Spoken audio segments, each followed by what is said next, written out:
আগামীকাল পাপ মোচন একাদশী। আমরা অনেক সময়ই জ্ঞানত অজ্ঞানত হয়তো এমন কিছু কাজকর্ম করে থাকি বা পূর্বে এমন কোনো কাজ করে থাকি যার কৃতকর্মের ফল হয়তো ভোগ করতে হয়।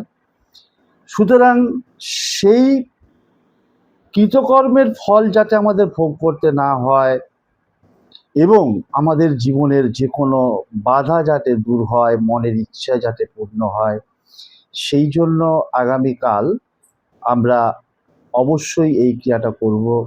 একাদশী মানে হচ্ছে ভগবান বিষ্ণুর আরাধনার দিন।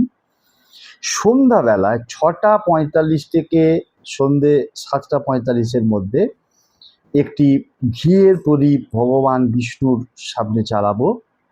প্রদীপটি জ্বালিয়ে তার পাশে একটি পাত্রে এক টুকরো গুড় রাখবো। রেখে হাত জোড় করে ভগবান বিষ্ণু এবং তার সঙ্গে সঙ্গে বিষ্ণুমানী মা লক্ষ্মী তার সামনে বসে হাত জোড় করে ওম নারায়ণায় নমঃ এই মন্ত্রটি আমরা 28 বার জপ করব এবং অ্যাজ ইট ইজ প্রদীপ নিভে গেলে পরের দিন ওই গুড়টাকে আমরা কোনো গোমাতাকে খাইয়ে দেব, কারণ গোমাতার মধ্যে রয়েছে 33 কোটি দেবীর বাস, অথবা কোনো বাচ্চা শিশুকে খাইয়ে দেব।